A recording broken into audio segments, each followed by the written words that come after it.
예, 오늘은 믿음은 이해의 대상인가라는 주제로 함께 은혜를 나누겠습니다. 예, 오늘 말씀이 어린이나 또 어른들에게는 다소 좀 어려울 수가 있는데요. 최대한 쉽게 설명하겠습니다. 어린이들과 학생들은 잘 예습한다고 생각하고 잘 들어보시고요. 어른들은 요즘 젊은 사람들이 어떤 생각하고 있는지, 그리고 이 교회 밖에서 교회 밖의 사람들은 도대체 어떻게 생각하고 있는지를 이해하는 기회가 되었으면 합니다. 창세기 1장 1절에서 5절입니다. 창세기 1장 1절에서 5절.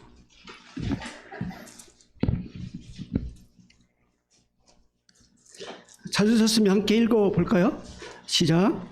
태초에 하나님이 천지를 창조하시니라. 땅이 혼돈하고 공허하며 흑암이 깊음 위에 있고 하나님의 영은 수면 위에 운행하시니라. 하나님이 이르시되 빛이 있으라 하시니 빛이 있었고 빛이 하나님의 보시기에 좋았더라. 하나님이 빛과 어둠을 나누사 하나님이 빛을 낮이라 부르시고 어둠을 밤이라 부르시니라. 저녁이 되고 아침이 되니 이는 첫째 날이니라. 1절은 태초에 하나님이 천지를 창조하시니라라고 시작합니다. 신구약 성경 첫 번째로 시작하는 이 말씀, 태초에 하나님이 천지를 창조하시니라. 이 말씀만큼이나 믿는 사람에게 가슴을 뭉클하게 하고 설레게 하는 것은 없습니다. 왜냐하면 우리가 존재하는 이유가 바로 여기에 있기 때문입니다. 잠시 명제에 대해서 한번 생각해 보겠습니다. 수학에서 이제 명제라는 것은 수학이나 논리에서 명제라는 것이 나오는데요. 명제는 참이나 거짓을 분명하게 구분할 수 있는 어떤 문장이나 식을 말합니다. A는 B다라고 그런 형태를 취하고 있습니다. 명제는 참 거짓을 판단할 수 있다 뿐이지 항상 참인 것은 아닙니다. 예를 들어 볼까요? 1 더하기 1, 이것은 명제일까요? 아닐까요? 우리 잘하는 우리 학생들, 머리 번쩍번쩍하는 학생들 한번 대답해 볼까요? 1 더하기 1은 명제일까요? 아닐까요? 아니에요? 명제입니다. 근데 정확히 말하면 참 명제, 참인 명제입니다. 그러면 1 더하기 1은 3. 이건 명제일까요? 아닐까요? 네? 뭐라고요? 큰 소리로. 아닐 수도 있다. 명제입니다. 근데 거짓인 명제입니다. 모순 명제입니다. 이처럼 명제라는 것은 이 명제를 가지고 참 거짓을 판단합니다. 다른 예를 들어보겠습니다. 지금 수학인데 지금 이제 문장을 한번 볼까요? 모든 인간은 죽는다. 이건 명제일까요? 아닐까요? 예? 예, 명제입니다. 왜냐하면 죽음을 피할 사람은 아무도 없기 때문입니다. 다른 예를 한번 볼까요? 피자는 맛있다. 이건 명제일까요? 아닐까요? 바로 나오네. 예, 맞습니다. 이건 명제가 아닙니다. 이걸 명제가 아니에요. 왜 아니냐면 이걸 가지고 참 거짓을 구분할 수 없잖아요. 사람마다 다 맛이 틀리고 기준이 다르기 때문에 이건 명제가 아닙니다. 이런 배경으로 창세기 1장 1절 말씀을 다시 한번 돌아가 볼까요? 태초에 하나님이 천지를 창조하시니라. 이건 명제일까요? 아닐까요? 예, 명제입니다. 정확히 말하면 true, 참인 명제입니다. 그런데 만약 누군가 이 말씀에 대해서 이건 명제가 아니다, 태초에 하나님이 천지를 창조하신 것이 아니다 라고 하면 이건 명제일까요? 아닐까요? 태초에 하나님이 천지를 창조하신 것이 아니다 라고 하면 이건 명제입니다. 근데 거짓인 명제입니다. 모순 명제입니다. 이것은 하나님이 천지를 창조하신 것이 모순이 아니라 하나님의 천지를 창조하지 않는 것이 모순이라는 거예요. 하나님의 천지를 창조하지 않는 것이라고 주장하면 이건 거짓입니다. 거짓 명제입니다. 이것을 가지고 우리는 기본 명제라고 합니다. 기본 명제는 일반적으로 이 명제 기본이 되는 것을 말합니다. 기본 명제는 더 이상 증명이 필요 없는 기본 틀을 말합니다. 천지 창조는 증명이 필요 없는 기본 명제입니다. 모든 진리는 여기에서부터 시작합니다. 하나님은 인간을 만드신 창조주이십니다. 인간의 주인이세요. 그래서 우리 인간은 하나님을 떠나서 살 수 없는 존재들입니다. 그래서 하나님은 성경 첫머리에 태초에 하나님이 천지를 창조하시니라고 기본 명제를 선언하고 계시는 것입니다. 그런데 어떻습니까? 마음에 하나님 두기를 싫어하는 사람들은 이 하나님께서 선포하신 이 말씀에 의문을 제기합니다. 하나님이 천지를 창조하셨다고? 그러면 그 하나님이 누구신데?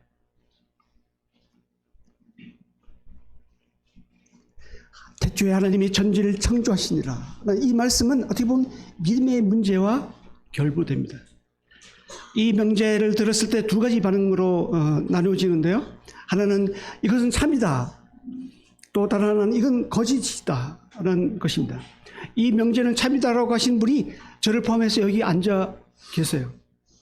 그런데 이 명제는 거짓이다라는 분이 의외로 많이 있어요. 이 교회 밖에 많은 사람들이 이걸 인정하지 않습니다. 왜 이것이 거짓이다, 거짓일 수도 있다라고 생각할까요? 자세히 보면 그것은 이해가 되지 않기 때문입니다. 납득이 되지 않으니까 선뜻 믿지 못하는 것입니다. 그래서 인간적인 생각을 가져옵니다. 합리적이고 이성적인 방법을 강구합니다. 과학적이고 생물학적이고 지질학적인 방법을 동원합니다. 학자들은 창세기 1장에서 11장까지 나오는 이 창조 기사에 대해서 역사 선거 관련해서 일반적인 5가지 견해로 주장합니다.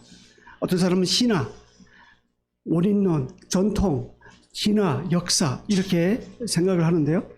어떤 학자들은 창세기 내용이 신화다라고 이해합니다. 이 견해는 창세기 이야기가 실제 이야기가 아니라 역사 속에서 실존한 이야기가 아니라 상징적인 형태로 기록되었다고 보는 것입니다. 어떤 학자들은 창세기의 이 내용이 역사 이야기가 아니라 현재의 어떤 사상, 그리고 인종, 또 민족 제대의식, 관습이 어떻게 유래되었는지를 설명하기 위해서 만들어진 것이라고 주장합니다. 또 어떤 학자들은 창세기가 전통이나 현현대의 역사적 사건들의 모음집이라고 주장합니다. 또 어떤 학자는 어때요? 창조가 아니라 진화론이라고 이해합니다. 이 진화론은요, 1860년대에 본격적으로 등장했습니다.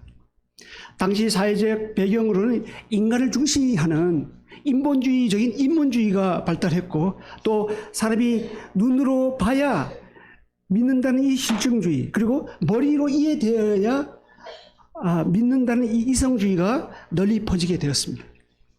이런 철학적 운동이 발생하면서 하나님의 기적에 대한 불신앙이 만연해졌습니다.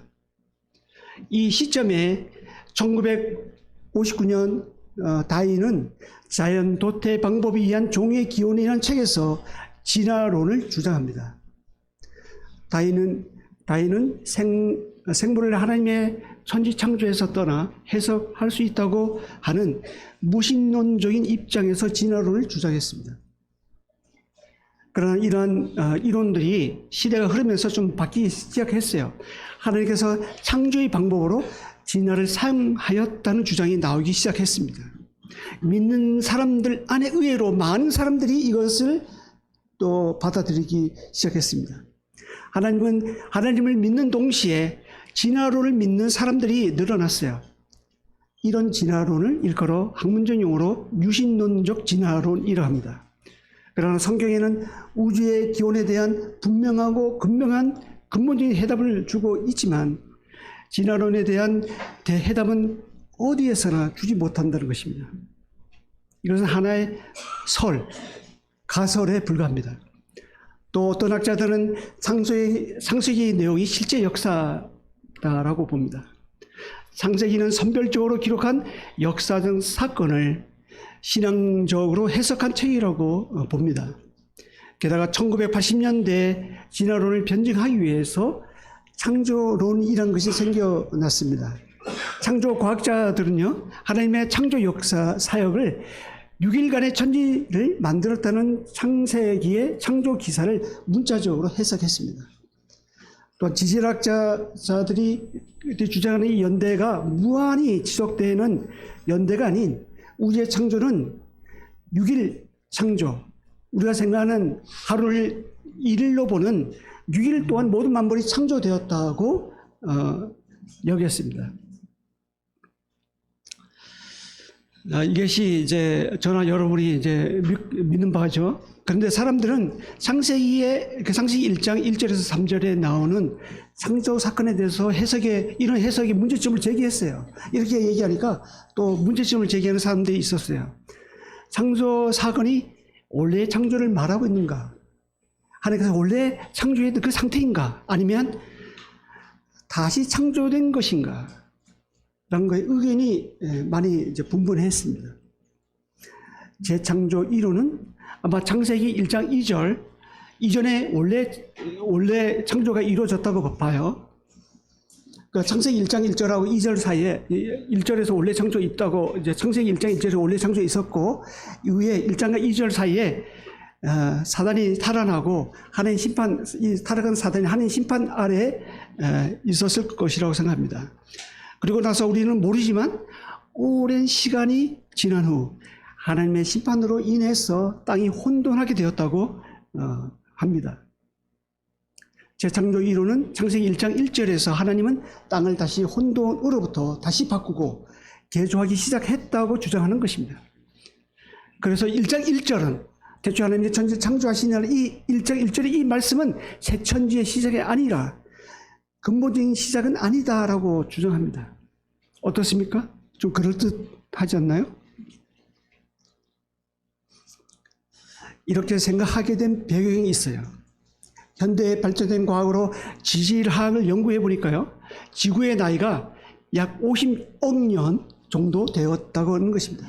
50억 년. 방사선 연대 측정에 의해 지질을 측정하면 그렇다는 거예요. 이것이 일명 오래된 지구 이론입니다. 반면 저를 비롯한 많은 기독교인들이 성경 역사는 약 6,000년에서 15,000년 사이라고 봅니다. 그렇기 때문에 지구의 연대가 아마도 1만 년 전후가 되었을 것이라는 젊은 지구 이론을 주장합니다. 지지합니다. 이렇게 서로 다른 이유가 있습니다. 창세기 1장의 6일 창조의 날에 대해서 이제 6일 창조에 대해서 학자들마다 의견이 다르기 때문입니다. 자, 그러면 저 화면에 보십시오. 이 화면에 보면 저녁이 되면 아침이 되니 이는 첫째 날이니라. 저녁이 되면 아침이 되니 이는 둘째 날이니라. 저녁이 되면 아침이 되니 이는 셋째 날이니라. 이렇게 몇째 날이라는 이 말씀이 1장 5절, 8절, 13절, 19절, 23절, 32절에 1절에 나옵니다. 매번 한 날이 끝날 때마다 이 말씀이 반복이 됩니다. 여기서 첫째 날이라는 할 때 이 날, 이것은 히브리어로 욥이라는 단어인데요. 이것을 어떻게 해석하느냐에 따라서 창조의 연대와 시간적 길이가 달라지는 거예요. 오래된 지구는 이제 오래됐다, 50억 년이 되었다라고 주장하는 이 지지하는 사람들은 이것을 하나의 상징적 표현이라고 이렇게 봅니다. 문자적인 이제 표현으로 안 보고 한 상징이다. 한 시대의 끝과 다른 한 시대의 시작을 의미하는 것으로 해석을 합니다. 이 날에 대한 의견이 학자마다 세 가지 견해로 나누어지는데요. 하나는 이 날은 장구한 기간, 하나의 한 세대다. 한 연대를 가리킨다고 봅니다. 또 한 견해는 이 날은 우리가 생각하는 문자적으로 24시간으로 보는 것입니다. 이 근거는 원어의 일차적인 뜻을 이제 따르는데요. 이건 좀 이따가 다시 제가 말씀드리겠습니다만, 실제적인 7일을 안식일로 하나님께서 정하셨다면 다른 6일도 이제 7일째 하나님께서 안식일 정했었잖아요. 그러면 그것을 정했었다면 다른 6일도 당연히 같은 24시간을 가진 하루여야 하기 때문입니다. 저는 저를 비롯해서 우리가 이 교훈을 따르고 있죠. 또 다른 교례가 있어요. 날에 대한 기간이 서로 다르다는 절충안을 또 제시하는 학자들도 있습니다.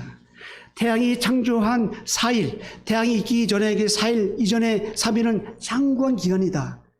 그리고 그 다음에 나오는 3일은 우리가 생각하는 이제 24시간이라고 가리킨다고 봅니다.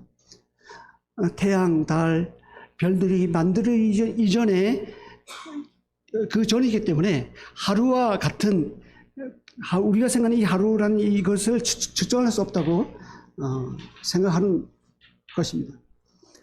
이런 견해의 모두는 합당한 것과 또 문제점을 가지고 있습니다. 이 세 가지 견해 중에서 여러분은 어느 것을 지지합니까?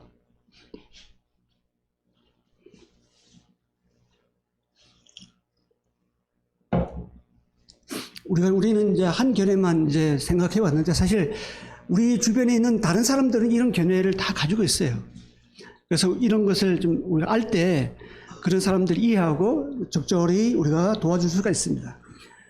자, 지구의 나이를 50년으로 보는 오래된 지구로는 이게 오래된 지구 이론이 있게 된 계기가 이 간격 이론이 있기 때문에 가능합니다.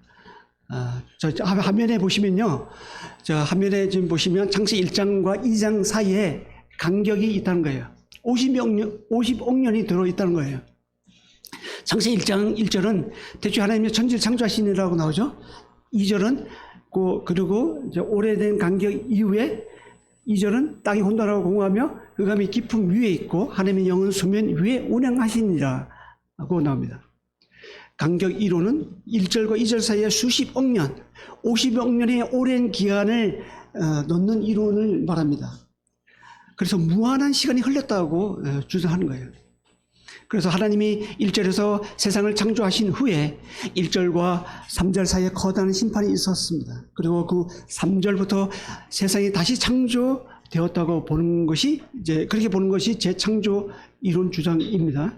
그리고 지질학적 연대가 해당되는 오랜 기간에 걸쳐 창조했다는 점진적 창조론을 주장합니다. 이번에 원래 진화론이 우리가 여러분 다 아시겠지만 진화론이 뭐 조만 아메바의 그 하등 동물에서 하등 그 세포 이게 미생물에서 시작해서 오랜 시간을 거쳐서 이게 점점 고등 동물로 이렇게 진화됐다는 게 진화론이거든요. 근데 이게 진화론을 주장하려면 오랜 시간을 이게 늘려야지 이게 이론이 가능해요. 이게 짧은 시간에 우리가 뭐 100년 안에 뭐 2000년도에 진화가 됐다 이렇게 믿을 사람이 누가 있겠어요? 아무도 안 믿거든요. 오래된 시간이 돼야지 가능하다고 이렇게 생각을 해요. 근데 지리학적으로 측정해 보니까 정말 이 지구의 나이가 50억 년이 되고 또 고고학적으로 발굴하니까 뭐 이상한 뼈도 나오고 뭐 그렇게 하니까 그걸 또 자기 이론을 뒷받침하는 그런 것을 책에도 많이 실려 있는데 우리 학생들은 우리가 청년들 우리가 그렇게 학교에서 배워왔습니다. 그렇게 가르치고 있어요, 지금. 근데 이게 하나님을 믿으면서 창조를 믿는, 진화론을 믿는 사람도 이렇게 생각해요. 하나님이 천지를 창조하시다. 그래, 믿어. 그렇지만 1절과 2절 사이에 오랜 관계가 50년을 집어넣음으로써 하나님께서 점진적으로 진화하셨다는 그런 논리로 하나님께 창조하셨다 이렇게 믿는 거예요. 이런 간격 이론은 17세기에 잠깐 등장했습니다. 그래서 믿을 만한 이유가 없어 거의 폐기하다시피 했어요. 그러다가 19세기 초 지구 나이가 거론될 때 진화론적 지질학자에 의해서 다시 이제 나타났습니다. 이외에 20세기에 진화론을 지지하는 간격 이론으로 창세기 1장을 해석한 주석 성경들이 많이 나오기 시작했어요. 교회 안에서 널리 퍼지기 시작했습니다. 아마도 여러분의 서재 안에 주석에 이것이 담겨 있을 수가 있어요. 의외로 많이 이름 대면 누구나 알만한 그런 학자들 우리가 보는 이 주석 안에 이런 것이 담겨 있습니다. 1절과 2절 사이에 50억 년을 넣으면 창세기와 과학 사이의 모순이 사라진다는 거예요. 그러면 창조론과 진화론 둘 다 만족시킬 수 있잖아요. 얼마나 기발한 아이디어입니까? 그러나 간격 이론은 수십억 년을 넣었기 때문에 50억 년을 넣었기 때문에 수많은 상상의 이야기를 그 안에 넣는 결과를 만들어냈습니다.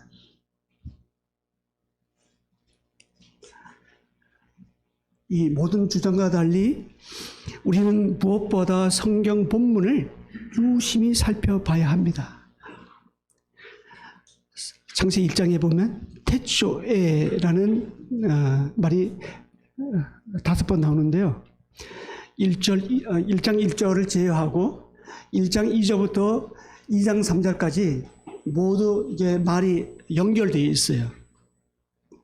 히브리어에는 이 글이 관한 접속사가 연결되어 있는데 한번 보시겠습니다.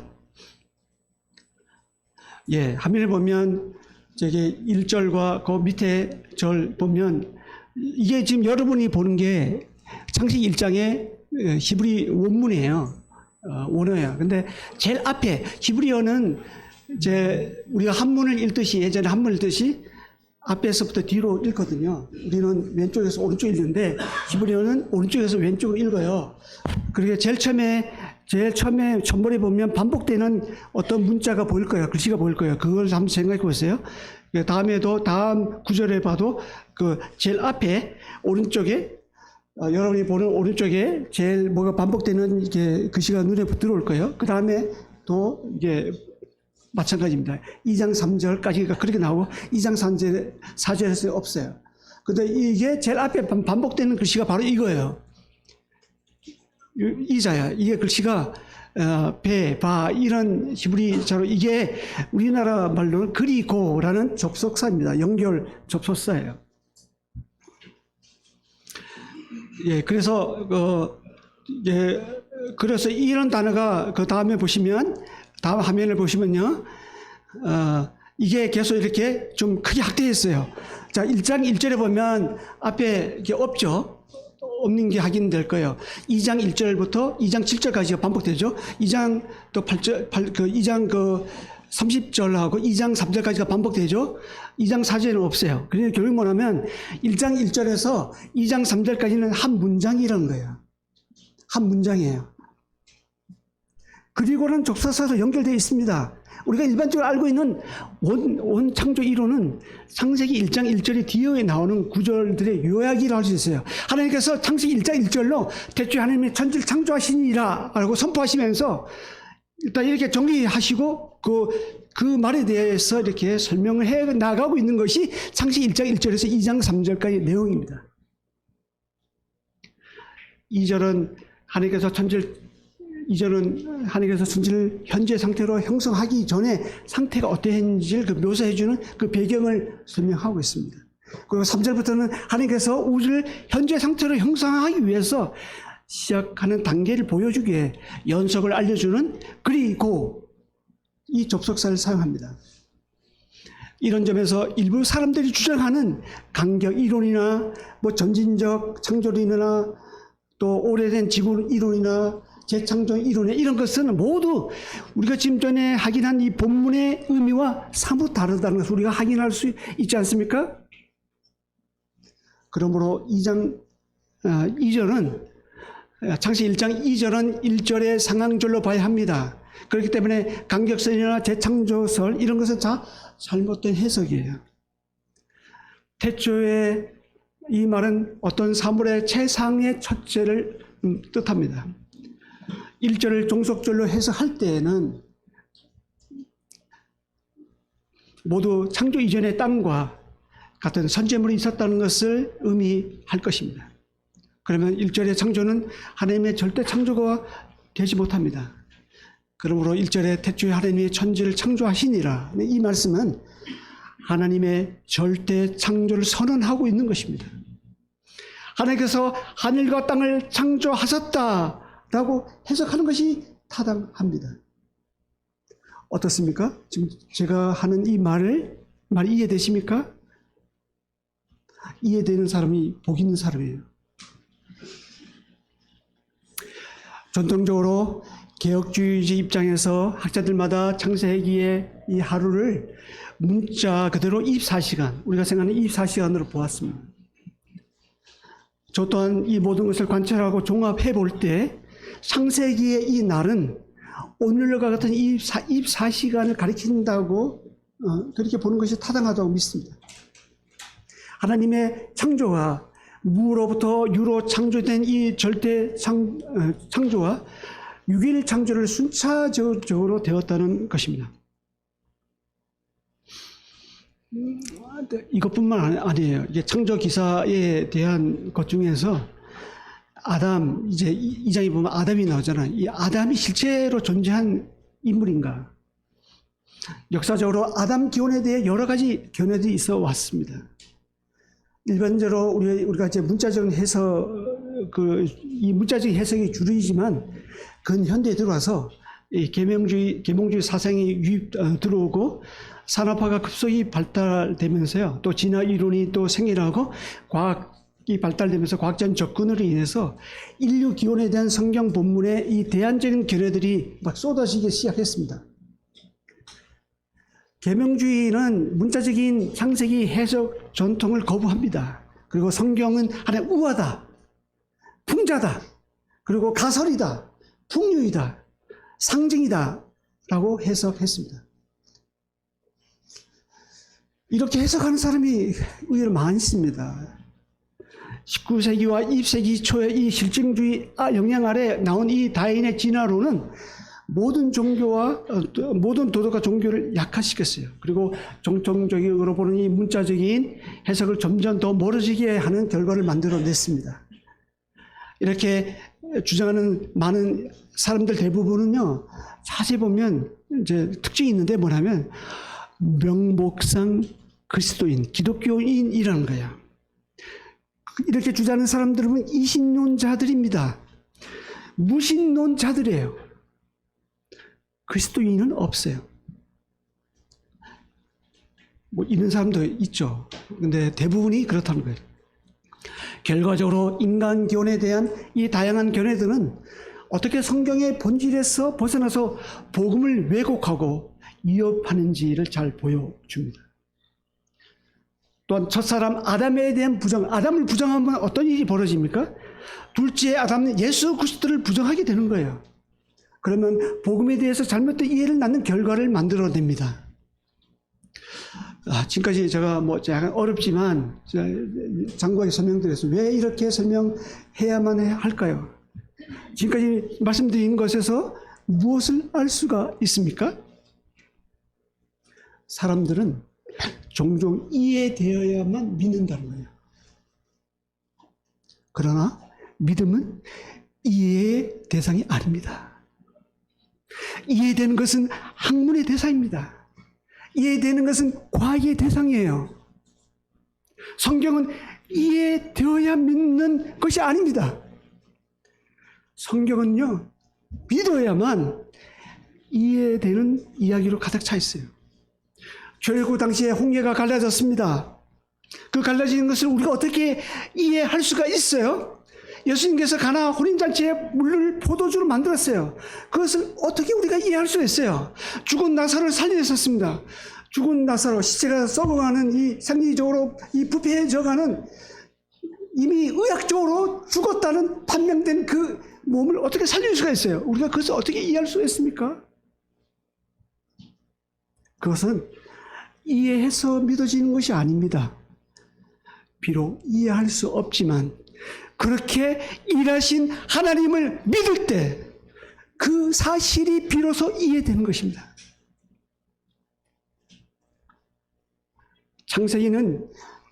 믿음은요, 창세기를 이해하는데 가장 중요한 열쇠입니다. 왜냐하면 믿는 자에게 창세기만큼이나 가장 믿을 만한 책이 없기 때문입니다. 창세기의 창조 기사의 강조점은 우주가 어떻게 시작되었는가에 있지 않습니다. 하나님의 계획이 어떻게 시작되었는가에 있습니다. 그런 점에서 창조 이야기는 역사의 서론이라 할 수 있습니다. 성경 역사의 주된 관심사는 하나님이 과거 사람들에게 어떻게 자신을 나타내셨는가에 있습니다. 지금 이 창세기 1장, 창세기를 이제 듣는 청중은 우리가 아닙니다. 가나안 입성의 목전을 앞에 둔 모압 평지에 있는 출애굽 2세대들입니다. 모압 평지에 출애굽 2세들이 지금 60만 이상 지금 모여 있습니다. 40년간 이스라엘을 이끌어던 존경받는 모세는 죽음을 앞두고 있습니다. 그리고 이 리더십은 젊은 수종자 여호수아에게 이미 넘어간 상태입니다. 이제 곧 하나님이 약속하신 그 가나안 땅, 그 가나안 땅이 목전에 두고 있어요. 바로 그 요단강 건너편에 있습니다. 이 가나안 땅을 자신의 땅으로 만드는 것이 현실화될 시점에 바로 그 앞에 있습니다. 그런데 많은 당황케 하는 질문들이 답을 기다리고 있었어요. 우리는 어떤 민족일까? 우리 민족은 어떻게 탄생하게 되었지? 하늘과 땅, 인간의 의미는 무엇일까? 창조에 대한 창조주의 목적은 무엇일까? 이 의문들이 있었어요. 여기에 대해 모세는 모인 백성들에게 모세 오경을 통해서 설명하기 시작합니다. 하나님은 우리 민족을 통해 우리 민족을 왜 애굽 노예 종살이로부터 해방하여 건져내어 이곳으로 오게 하셨는지 설명합니다. 그리고 앞으로 우리가 가나안 땅에 들어가 어떻게 살아야 할지 그 당위성을 밝히십니다. 다시 말씀드리면 이스라엘 민족이 약속의 땅에 들어가서 살아야 할 당위성과 그곳에서 어떻게 살아야 하는지 그 이유를, 그 목적을 설명하고 있습니다. 이것이 창세기 1장에서 신명기까지의 내용입니다. 그러므로 이 창세기의 기록 목적은 이스라엘의 정체성이 그 뿌리가 어디 있는지를 있습니다. 그래서 구전으로 내려온 이야기를 모아서 성령님의 감동으로 집필하게 기록하게 된 것입니다. 창세기의 창조 기사는 진화론을 반대하기 위해서 기록한 것이 아니에요. 모세가 그때 당시에 창조론 이런 것도 없었잖아요.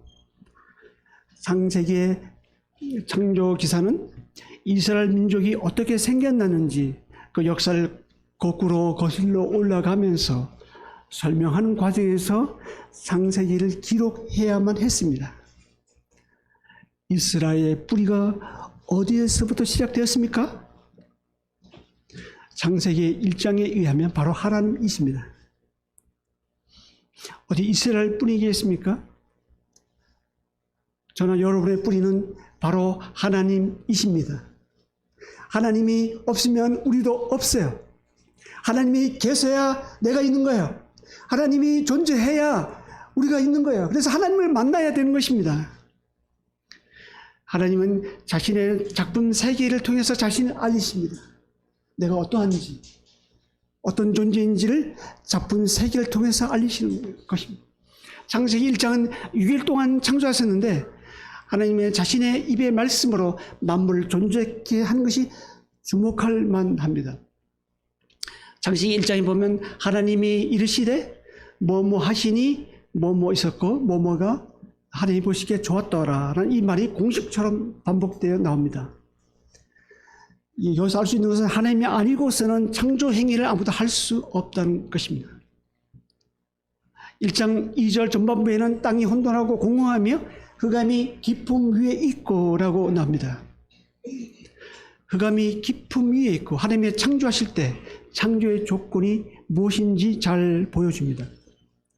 창조는요, 아무것도 없는 상태, 무질서한 상태에서 시작되었습니다. 대초에 하나님이 천지를 창조하시기 전에 모든 것이 어둡고 혼돈한 그 상태였습니다. 빛이 있기 전 세상은 어두움, 혼돈과 공허, 무질서 상태였습니다. 그런 상태에서 2절 후반부에는 하나님의 신이 수면에 운행하셨습니다. 하나님은 빛과 질서의 하나님이십니다. 요한일서 1장 5절에 보면 곧 하나님은 빛이시니라. 그에게는 어둠이 조금도 없으시다는 것이니라고 나옵니다. 하나님이 계시는 곳에는 어둠과 혼돈이 있을 수가 없어요. 역으로 말하면 하나님이 계시지 않는 곳에 혼돈과 공허, 흑암이 있을 뿐입니다. 마음에 하나님 두기를 싫어하는 사람의 마음의 상태를 지금 1장 2절에서 잘 보여주고 있는 거예요. 하나님만이 어둠을 밝히십니다. 하나님만이 생명을 생겨나게 하십니다. 하나님만이 혼돈을 질서로 대치하십니다. 3절입니다. 3절 보시겠습니다. 3절에 보면 하나님이 이르시되 빛이 있으라 하시니 빛이 있었고. 이 얼마나 간단합니까? 이 얼마나 하나님께서 하시는 일다웁니까? 철학은 이런 사실을 경멸할지 모릅니다. 과학은 이런 사실을 허구로 여길지 몰라요. 천문학자나 지질학자는 이런 사실을 어리석은 것으로 생각할지 모릅니다. 그러나 그 해답으로 히브리서 기자는 이렇게 말합니다. 히브리서 11장 3절 보면 믿음으로 모든 세계가 하나님의 말씀으로 지어진 줄 우리가 아나니 보이는 것은 나타난 것을 말미암아 된 것이 아니니라고 말씀합니다. 분명 빛은 창조의 도화선입니다. 빛은 생명과 질서의 발전기와 같습니다. 창조는 아무것도 없고 어둠과 절망 가운데 있는 그 상태에서 시작되었습니다. 이런 표현은 이사야서에서도 볼 수 있는데요. 바벨론에서 멸망하게 되었다는 기사에서 많이 나옵니다. 무려 17번이나 나옵니다. 어둠과 절망은 사실 끝이 아닙니다. 창조의 시작입니다. 구원의 빛은 여기에서 옵니다. 자신이 아무것도 아니란 그 존재, 아무것도 아니라는 존재를 인정할 때 하나님을 아는 빛이 옵니다. 내가 뭔가 대단한 거, 물론 대단하죠. 그렇지만 하나님 앞에서는 아무것도 아니라는 사실을 우리가 알 때 그때 구원의 소망이 옵니다. 하나님을 떠나 타락하고 희망이 없는 이 무질서한 사람이라는 것을 인정할 때 하나님의 무조건인 사랑이 내게 다가옵니다. 하나님의 사랑은 nothing, 아무도 없는 그 상태에서 출발합니다. 그래서 하나님의 사랑은 무조건적인 사랑인 것입니다. 누구나 그 하나님 앞으로 나아가기만 하면 무한한 하나님의 사랑을 경험할 수가 있습니다. 4, 5절 보겠습니다. 빛이 하나님이 보시기에 좋았더라. 하나님이 빛과 어둠을 나누사 하나님이 빛을 낮이라 부르시고 어둠을 밤이라 부르시니라.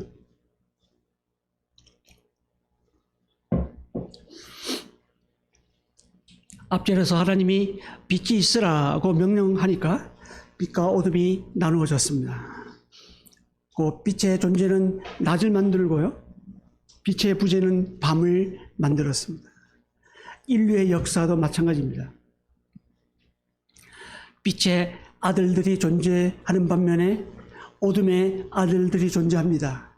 이곳에서 빛의 아들들이 있는 반면에 우리 눈에는 다 똑같은 사람을 보이지만 하나님이 보실 때는 어둠의 아들들도 있습니다.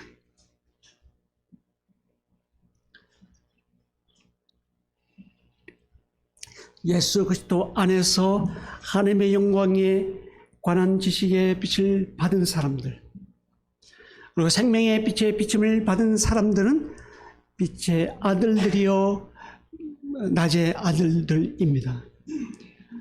그에 반해서 예수 그리스도의 생명의 빛을 받지 못한 사람들, 인간의 본성인 어둠 가운데 있는 사람들, 불신앙 가운데 있는 사람들은 어둠의 아들들이요 밤의 아들들입니다. 그들은 여전히 영적인 밤의 그늘에 놓여 있는 사람들입니다. 여러분은 이 두 부류의 사람들 가운데 어느 부류에 속해 있습니까? 병들고 가난하고 멸시를 받은 사람이라 할지라도 세상의 빛이신 예수 그리스도와 연결되어 있기만 한다면 참으로 여러분은 낮의 아들들이요 빛의 아들들입니다. 이제 곧 얼마 지나지 않아 태양의 비침이 쓸데없는 그 천국에서 예수 그리스도의 영광이 비치는 가운데 우리가 들어가게 될 것입니다.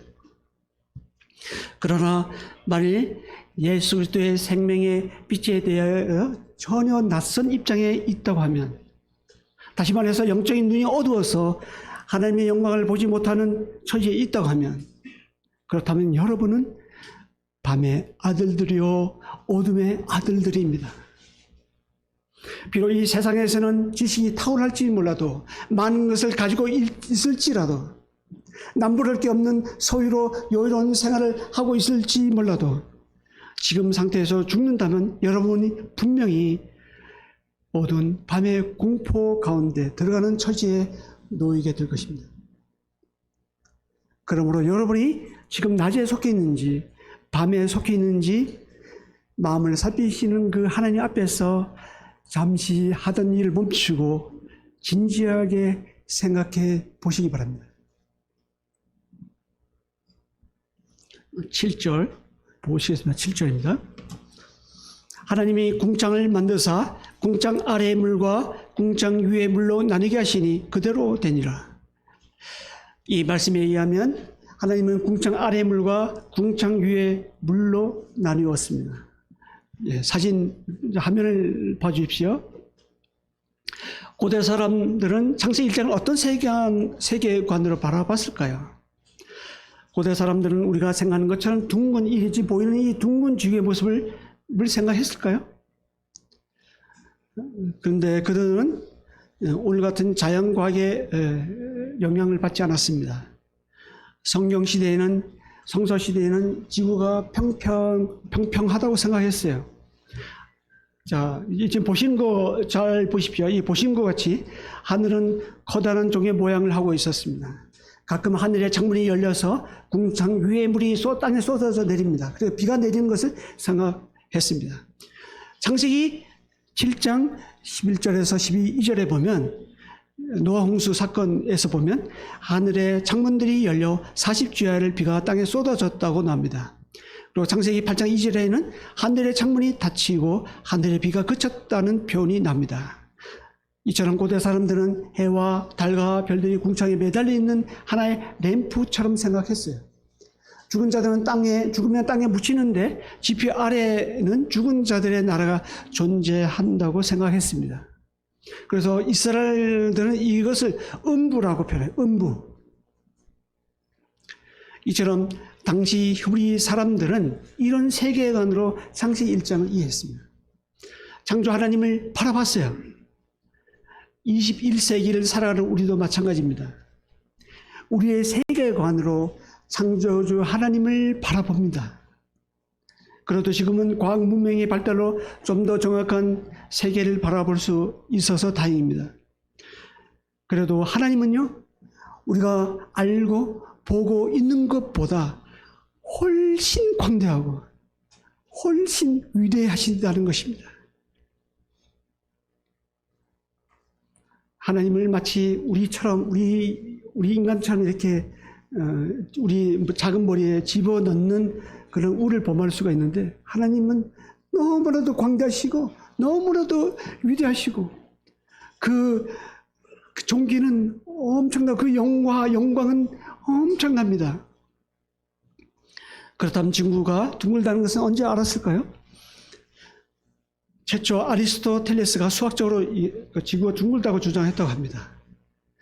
그렇지만 14세기, 15세기 와서야 짐작할 수가 있었다고 합니다. 그러나 어느 누구도 정확하게 지구는 둥글다라고 말하지 못했습니다. 왜냐하면 당시는 총동설을 주장했기 때문입니다. 지구가 둥글다고, 또 둥글고 지구가 자전한다는 것은 신에 대한 모독이라고 생각했어요.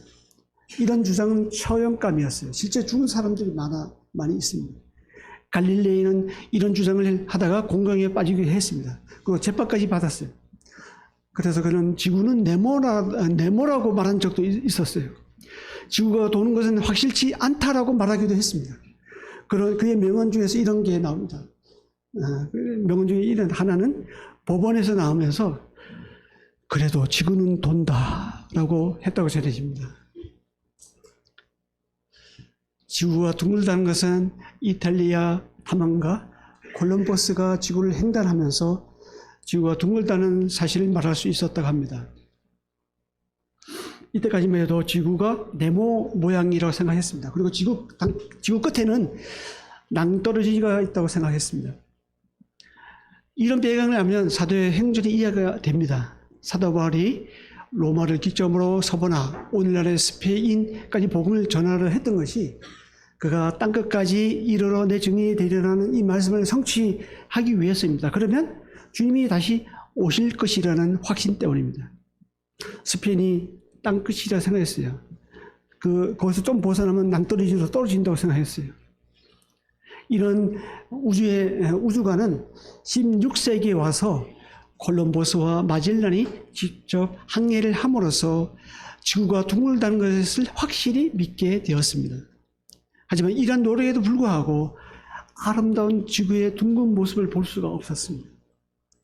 수천 년 전부터 학자들이 아름다운 지구를 보기 위해 연구했지만 볼 수 없었던 이 지구의 모습을 1967년도에 와서야 인공위성을 통해서 실제 둥근 아름다운 지구의 모습을 지금 화면에 보고 계시는 것처럼 볼 수가 있었어요.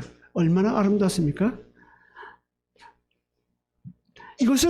이 둥근 지구의 모습을 1967년도 인공위성 때문에 볼 수가 있었어요. 그러나 성경은 지금으로부터 약 2700여 년 전에 이사야 40장 22절을 통해 지구가 원 모양의 땅이라고 정확히 말씀해 주고 있습니다. 이사야 40장 22절 개역개정으로 읽어보면 그는 땅 위 궁창에 앉으시나니라고 나오고요. 그리고 킹제임스 흥정역에는 땅의 원 위에 앉으신 이가 이렇게 나옵니다. 원.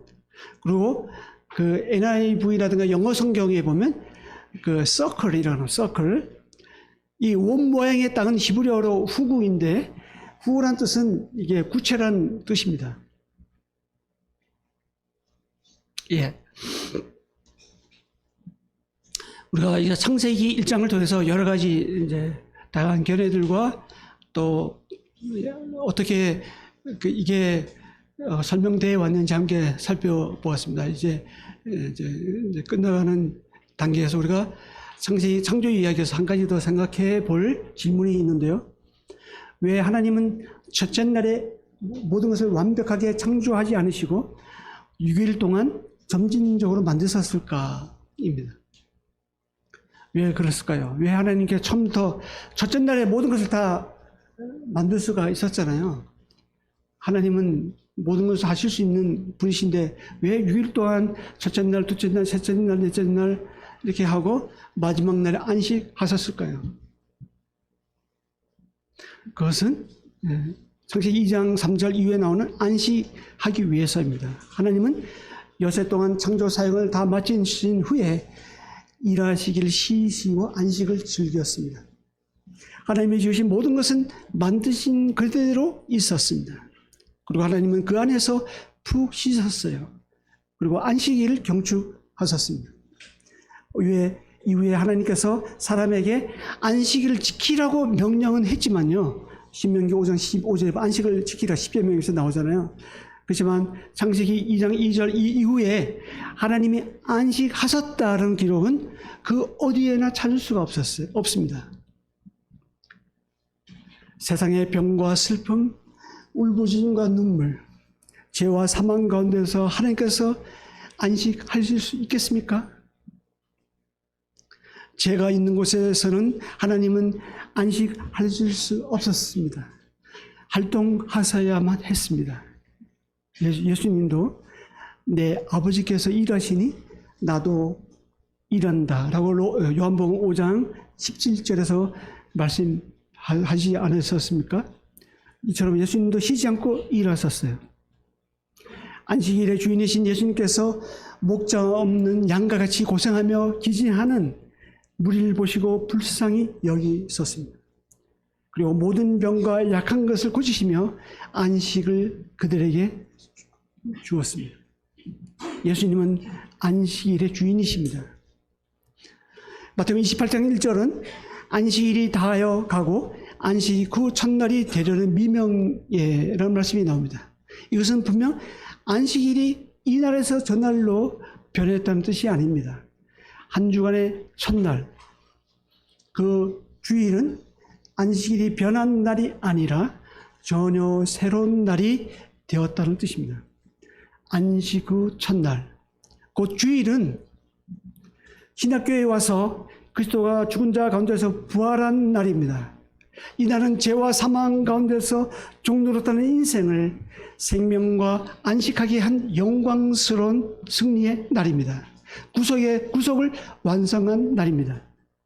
그래서 신약교회 성도들이 주간의 첫날, 그 주일에 모여 우리가 떡을 떼고 잔을 나누면서 주님의 죽으심과 부활하심과 다시 오심을 기념합니다.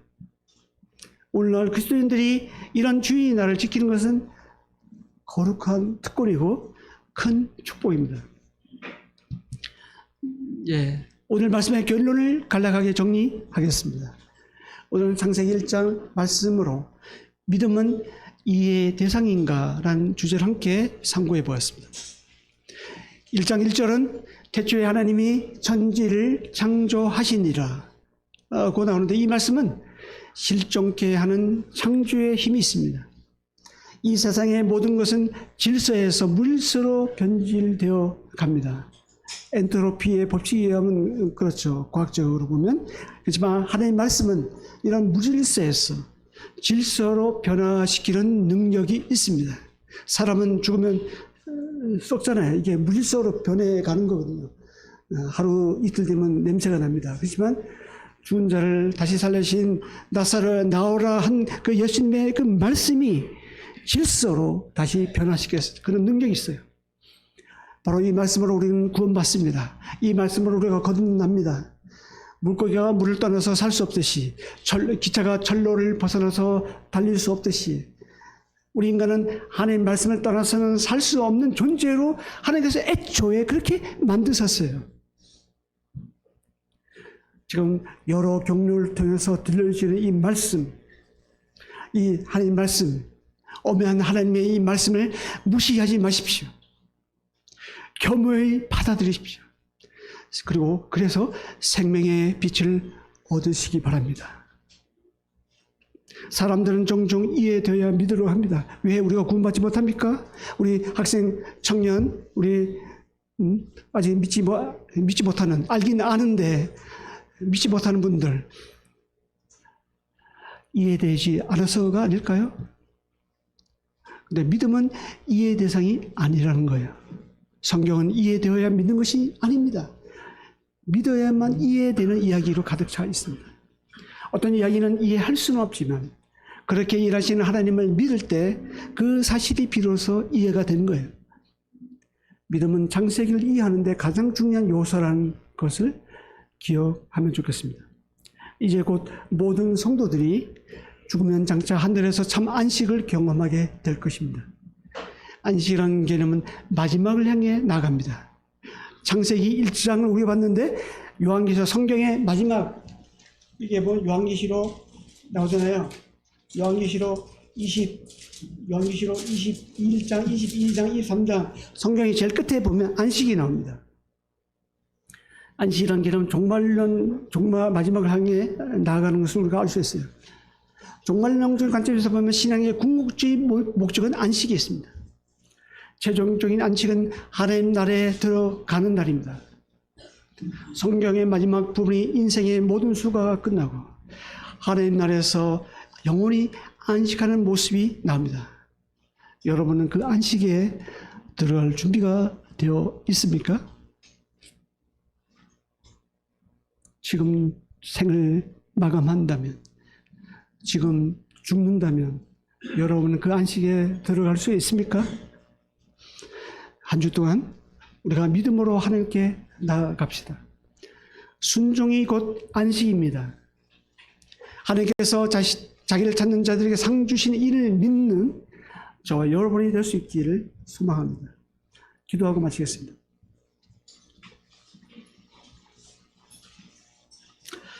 아버지 하나님 감사합니다. 오늘 창세기 1장 말씀을 통해서 하나님은 얼마나 위대하시고 하나님은 얼마나 섬세하시고 하나님의 그 인생에게 계시하심이 얼마나 놀라운지를 함께 살펴보았습니다. 혹자는 이것을 의심하고 마치 신하다, 가설이다, 어떤 것을 설명하기 위한 어떤 거라고 인간적인 방법을 동원하지만, 그러나 이 성경은 이해해서 믿어지는 책이 아니라 그렇게 일하신 하나님 믿을 때 이해되는 책이라는 것을 우리가 들었습니다. 주님, 우리 가운데 아직 믿지 않는 이런 사실을 하나님이 하신 일들, 하나님의 살아계심을 믿지 않는 분이 이곳에도 있습니다. 주께서 그들을 불쌍히 여겨주시고 그들에게 생명의 빛이 되어주신 그분을 만나는 은혜가 있기를 원합니다. 주 예수 그리스도의 존귀하신 이름으로 감사함으로 기도드립니다. 아멘.